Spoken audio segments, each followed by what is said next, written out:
আসসালামু আলাইকুম দর্শকগণ, দৈনন্দিন রান্নাবান্নায় আবারও সবাইকে স্বাগতম। নতুন নতুন রেসিপি দেওয়ার ধারাবাহিকতায় আবারও নতুন একটি রেসিপি নিয়ে হাজির। দর্শকগণ, কিছুদিন আগে একটা গ্রিল রেসিপি আপনাদের সাথে শেয়ার করেছি, আপনাদের খুবই ভালো লেগেছে। এই গ্রিলটাই একটু ভিন্নভাবে আবারও তৈরি করে দেখিয়েছি। আপনাদের যেভাবে ভালো লাগবে সেভাবে আপনারা তৈরি করে নেবেন। দর্শকগণ, গত পর্বের গ্রিলটা দেখিয়েছিলাম একদম ঘরোয়া মশলা দিয়ে কিভাবে তৈরি করা যায় সহজে। তবে আজকে ঘরোয়া মশলার সাথে একটু বাজারের কোনো মশলা কিভাবে অ্যাড করা যায়, কতটুকু অ্যাড করলে কি পরিমাণ টেস্ট ভালো আসে তা আজকে শেয়ার করছি। তো আগের মতোই এখানে ফার্মের মুরগি নিয়েছি, 1.5 কেজি ওজনের দুটো মুরগি নিয়েছি। তবে দুটোই আমি ব্যবহার করছি না, আমি এখানে 4টা লেগ পিস নিয়েছি আর একটা বুকের অংশ নিয়েছি। যেহেতু 1.5 কেজি, তাই বুকের অংশটা একটু মোটা হয়ে যায়, বড় হয়ে যায়, তাই এটাকে 2 টুকরো করে এভাবে কেটে কেচে নিয়েছি। আর যদি 1 কেজির মুরগিগুলো হয় সেক্ষেত্রে এভাবে 2 পিস না করলেই হয়, নর্মালি যখন কেচে দিবেন তাতেই হয়ে যায়। মশলার জন্য লবঙ্গ 8-10টি, হলুদ সরিষা 1 চা চামচ, আস্ত ধনিয়া 1 চা চামচ, এলাচ 5-6টি, ছোট জায়ফলের অর্ধেক, তেজপাতা 1টি, এলাচ 2টি, আর এখানে পেস্তার দানা হাফ চা চামচ পরিমাণ। এখানে সাদা এবং গোলমরিচ নিয়েছি 10টি করে, আর দেশি পেঁয়াজ মাঝারি সাইজের 2টি দিয়েছি। আপনারা চাইলে এখানে পেঁয়াজটাকে আলাদা করেও বেটে নিতে পারেন। সবগুলো উপকরণ আমি একসাথে পাটায় ম্যাশ করে নিচ্ছি। তবে দুটো উপকরণ দিতে ভুলে গিয়েছিলাম, সেটা দেখিয়ে দিচ্ছি। একটা হচ্ছে স্টার এলাচ আর একটা হচ্ছে কালো এলাচ। সবগুলো উপকরণ শিলপাটা একদম মিহি করে বেটে নেবেন, একটু ধৈর্য নিয়ে বাটতে হয়, কয়েকটা বাটা দিলে একদম ম্যাশ হয়ে যাবে। এবার মশলাটা মিশিয়ে নেওয়ার পালা। প্রথমে টক দই নিচ্ছি, আড়ংয়ের টক দইটা নিয়েছি, আপনারা চাইলে অন্য ব্র্যান্ডটাও ব্যবহার করতে পারেন। আমি এখানে 2 টেবিল চামচ পরিমাণ টক দইটা নিয়েছি। 1.5 কেজি সাইজের মুরগির জন্য এতটুকুই যথেষ্ট। আর যদি আপনারা বাড়িয়ে নেন, সবগুলো উপকরণই মাংসের সাথে এই রেশিও অনুযায়ী যদি বাড়িয়ে নেন বা কমিয়ে নেন, সেক্ষেত্রে ব্যালেন্সটা ঠিক হবে। দর্শকগণ, আমি এই মশলাটা অন্যান্য রেসিপির জন্য ব্যবহার করব, তাই একটু বাড়িয়ে নিয়েছি। তবে এই 1.5 কেজি ওজনের জন্য এতটুকু দিয়ে করবেন, সেক্ষেত্রে আমি দেখিয়ে দিব কতটুকু পরিমাণ হবে। আর এখানে একদম দেশি আদাটা 1 টেবিল চামচ পরিমাণ নিয়েছি, রসুন নিয়েছি 1.5 টেবিল চামচ পরিমাণ,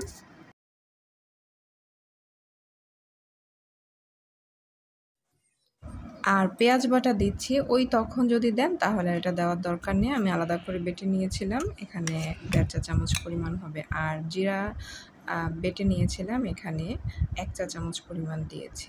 1 চা চামচের একটু বেশি হবে, 1 চামচ। আর এখানে জয়ত্রী বাটা, জয়ত্রীটাকে আমি আলাদা করে বেটে নিয়েছি, যেহেতু অন্যান্য জায়গায় ব্যবহার করবো তাই একটু বেশি নিয়েছিলাম। এখান থেকে বেটে একদম পাটায় বেটে ম্যাশ করে 1 চা চামচ পরিমাণ দিয়েছি। এতটুকু পর্যন্ত কিন্তু আমার আগের রেসিপির মতোই ছিল, আপনারা কিন্তু দেখতেই পাচ্ছেন কোনো একটা তেমন একটা ডিফারেন্স ছিল না। তবে মশলার উপকরণটা, পরিমাণটা এখানে একটু কম নেওয়া হয়েছে। আর এখানে একটা বিশেষ মশলা হিসেবে যে আমেরিকান বারবিকিউ সসটা আছে, এই সসটা নিয়েছি। এইটা দিয়েই কিন্তু বাজারে বা রেস্টুরেন্টে খুব সুন্দরভাবে তৈরি করা হয়। এইখান থেকে সসটা নিয়েছি আমি 1.5 টেবিল চামচ পরিমাণ। আর একটা তান্দুরি চিকেন মশলা পাওয়া, যেটা শান, ইন্ডিয়ান একটা কোম্পানির, আপনারা অন্যটাও ব্যবহার করতে পারেন, তবে আমার কাছে মনে হয় এটা দিলে একটু কালারটা সুন্দর আসে। এখানে এই মশলাটা নিয়েছি আমি 1 টেবিল চামচ পরিমাণ। আর বাসায় যে মরিচের গুঁড়োটা থাকে তা 1 চা চামচের কম নিয়েছি। হলুদের গুঁড়ো নিয়েছি 3/1 চা চামচ। লবণ নিয়েছি প্রায় 1 চা চামচ পরিমাণ। আর অবশ্যই কিন্তু দিবেন সরিষার তেল, খাঁটি সরিষার তেল নিয়েছি 1 টেবিল চামচ পরিমাণ। এখন সবগুলো উপকরণকে ভালোভাবে হাত দিয়ে আমি মাখিয়ে নিচ্ছি।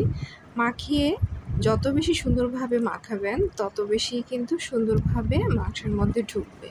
মাখানোর পর এভাবে 4-5 মিনিট ওয়েট করবেন, যেহেতু এখানে শুকনো কিছু উপকরণ আছে, সেটাও যাতে ভিজে গিয়ে একদম সফট হয়ে আসে। খুব বেশিক্ষণ লাগবে না, 4 থেকে 5 মিনিট পর এভাবে কেচে রাখা যে মাংসের টুকরোগুলো ছিল সেগুলো আমি দিয়ে দিচ্ছি। আপনারা চাইলে যে কোনো পিস ব্যবহার করতে পারেন, তবে আমি একটু ভেরিয়েশন আনার জন্য শুধু লেগ পিসটা ব্যবহার করেছি, দুটো মুরগি থেকে 4টি। আর এখানে নিয়েছি একটি বুকের মাংসের পিস, তবে বুকের মাংসের পিসটাকে একটু ছোট করে 2 ভাগ করে নিয়েছি, যেহেতু মুরগিগুলো বড় ছিল তাই এই কাজটা করেছি। তবে অবশ্যই যখন মাংসটা ধুবেন চেষ্টা করবেন পানিটা, বাড়তি যে পানিটা আছে 100%-এর মতো একটু শুকিয়ে নিতে। আর এ কারণে আমি মশলাটা মাখানোর আগে মাংসটা ধুয়ে কিছুক্ষণ রেখে দিয়েছিলাম, এতে করে একটা টান টান ভাব চলে এসেছে, এতে করে মশলাটা খুব সুন্দরভাবে সেট হয়েছে। এবার এই জিনিসটাকে ঢাকনা দিয়ে আমি নর্মাল সেকশনে ফ্রিজে প্রায় 1 ঘন্টা রেখে দিয়েছি। আপনারা চাইলে নর্মাল সেকশনে আরও বেশিক্ষণ রাখতে পারেন। 4-5 ঘন্টা যদি রাখেন সেক্ষেত্রে আরও বেশি মেরিনেট হবে, আরও বেশি ভেতরে ঢুকবে মশলা। আর কারো বাসায় ফ্রিজ না থাকলে কোনো সমস্যা নেই, স্বাভাবিক টেম্পারেচারও আপনারা রাখতে পারেন। যেহেতু এখানে লবণ আছে, অনেক ধরনের মশলার উপকরণ আছে, এটা নষ্ট হবে না। তো এভাবে যখন 1 ঘন্টা পার হলো তখন আমি রেফ্রিজারেটর থেকে নামালাম। যেহেতু আমি ফ্রিজে রেখেছি অথবা নর্মালভাবে রাখলেও এখানে যেহেতু মশলার কম্বিনেশন আছে একটু পানি আসতে পারে, এই পানিটা চেষ্টা করবেন একটু ছেঁকে নিতে, কাট করে ফেলে দিলেই হবে। এবার একটি তলা ভারী ফ্রাই প্যান নিয়ে এতে খাবার যে সয়াবিন তেলটা আছে, সয়াবিন তেলটা দিয়ে 3 টেবিল চামচ পরিমাণ দিয়েছি, খুব বেশি লাগবে না। যখন তেলটা ভালোভাবে গরম হয়ে আসবে তখন চুলার হিটটা ফুল হিটে দিয়ে আমি 3 পিস লেগের অংশ এখানে দিয়ে দিলাম। বাকি অংশটুকু আমি পরে করছি, একটু ফাঁকা ফাঁকা থাকলেই নাড়াচাড়া করতে সুবিধা হয়। এইভাবে প্রায় 50 থেকে 60 সেকেন্ড পর ফুল হিটে 1 পিঠ রান্না করার পর আমি উল্টে দিচ্ছি। অবশ্যই প্রথম দিকে চুলার হিটটা ফুল হিট দিতে হবে, না হয় কিন্তু মাংস থেকে পানিটা বের হয়ে যাবে আর ময়েশ্চারটা কিন্তু লক হবে। এই যে অল্প পরিমাণ তেল দিয়েছি, এই তেলের কারণে যখন ফুল হিট দিয়ে রান্না করব তখন এক পিঠের ময়েশ্চারটা ভেতর থেকে আটকে যাবে এবং অপর পিঠ যখন দেব অপর পিঠেরও ময়েশ্চারটা মাংসের ভেতরে লক হয়ে যাবে, যার কারণে যখন আপনারা রান্না করবেন অনেক ক্ষেত্রে অনেকের চিকেন ফ্রাইটা বা এই তান্দুরি চিকেনটা ড্রাই হয়ে যায়, হার্ড হয়ে যায়, আপনাদের কিন্তু একদমই হবে না। এভাবে তো দেখতেই পাচ্ছেন ফুল হিটে আমি 2টা পিঠই প্রায় 1 মিনিটের মতো করে কুক করে নিয়েছি এবং বাড়তি যে মশলাটা আছে সেটাও অলরেডি মাংসের মধ্যে ঢুকে গিয়েছে এবং নিচ থেকে একটু একটু করে পোড়া লাগতে শুরু করেছে। ভয় পাওয়ার কোনো কারণ নেই। এই পর্যায়ে ঢাকনা দিয়ে চুলাটা মিডিয়াম টু লো হিট দেবেন, মানে লো থেকে সামান্য একটু বাড়িয়ে দিবেন। এভাবে 4-5 মিনিট একটা পিঠ এভাবে রান্না করে নেবেন। ঢাকনাটা খুলে একটু উল্টে পাল্টে দিবেন। দেখতেই পাচ্ছেন এখন কিন্তু আর পানিও বের হচ্ছে না, আবার তেলটাও একটু একটু করে মাংসের গায়ে ঢুকছে এবং মাংসটাও খুব সুন্দরভাবে সেদ্ধ হচ্ছে আর খুব বেশি কিন্তু পুড়ে যাচ্ছে না। আবারও মিডিয়াম টু লো হিটে দিয়ে 3-4 মিনিটের জন্য আমি রান্না করে নিচ্ছি। লাস্টের যে 4 মিনিট থাকবে এই পিঠের জন্য 2 মিনিট, অন্য পিঠের জন্য 2 মিনিট করে একদম লো হিটে ঢাকনা দিয়ে আপনারা রেখে দেবেন আরও কিছু সময়ের জন্য।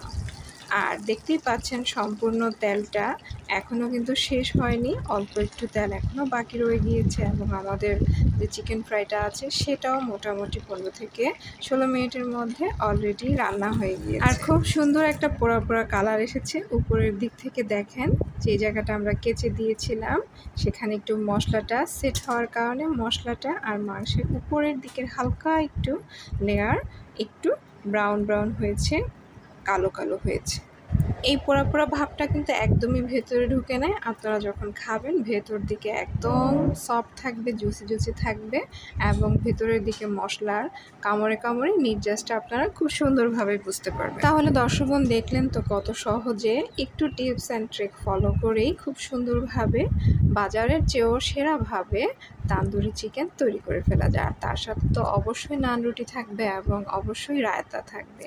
আবার কখনো কোনো এক সময় রায়তা নান রুটির ভিডিও নিয়ে আপনাদের সাথে হাজির হব। সেই পর্যন্ত ভালো থাকবেন। পরবর্তী ভিডিও পাওয়ার জন্য নোটিফিকেশন বাটনে ক্লিক করে রাখবেন। আর আমার ভিডিওটি ভালো লেগে থাকলে চ্যানেলটি সাবস্ক্রাইব করবেন, ভিডিওটিতে লাইক কমেন্ট শেয়ার করতে ভুলবেন না। ধন্যবাদ।